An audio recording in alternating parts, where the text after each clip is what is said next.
Les principaux signes qui peuvent faire évoquer une maladie d'Alzheimer, la personne les sent elle-même.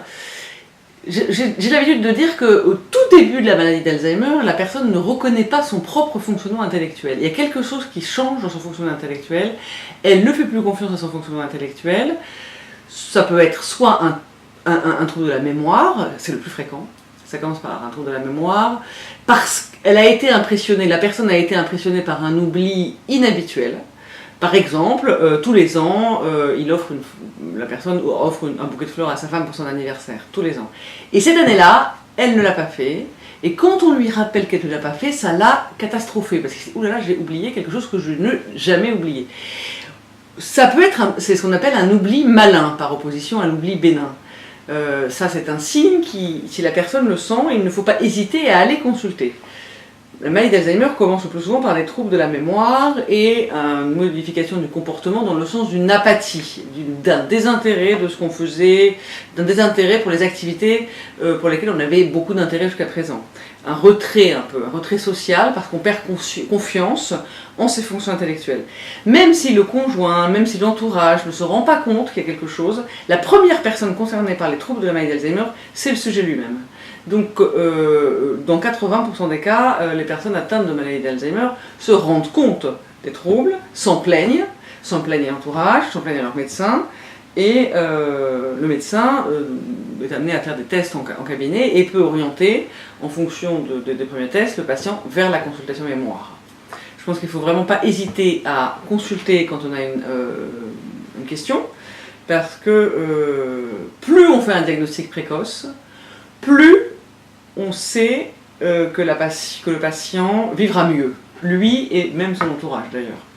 Même s'il n'y a pas de traitement pour guérir cette maladie, il y a énormément de choses qu'on peut faire pour améliorer la qualité de la vie de la personne et de son entourage. Alors, les signes les plus importants donc, qui peuvent faire penser mais Alzheimer, bien entendu, c'est une plainte de mémoire, en sachant que la plainte de mémoire, attention, elle est naturellement liée à l'âge également. Dans la cadre de la maladie d'Alzheimer, elle est un peu différente, puisque justement l'oubli devient malin, entre guillemets, mais au moindre doute il faut consulter, puisque les personnes atteintes de maladie d'Alzheimer sont des personnes âgées aussi, donc confrontées également aux troubles de la mémoire liés à l'âge. Et ça, et tout le travail du spécialiste, neurologue, psychiatre, gériatre ou alors médecin généraliste formé à la gériatrie, sera de faire la part des choses entre le vieillissement normal et le vieillissement anormal.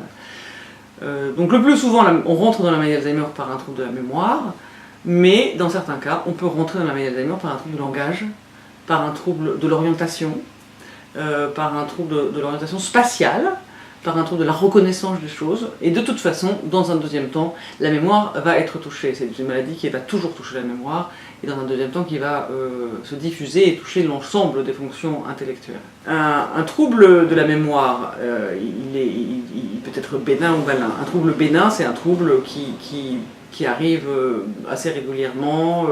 On fait souvent, par exemple, je ne me rappelle plus ce que j'ai fait il y a 15 jours, mais si je cherche un peu, je vais finir par m'en rappeler. Et puis surtout, si on me met un peu sur la voie, je vais tout de suite m'en rappeler.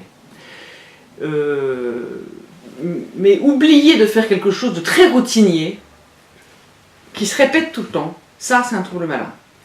Oublier quelque chose qui est très chargé sur le plan émotionnel, comme oublier que le mari de sa meilleure amie est décédé il y a 6 mois, ça c'est un trouble malin.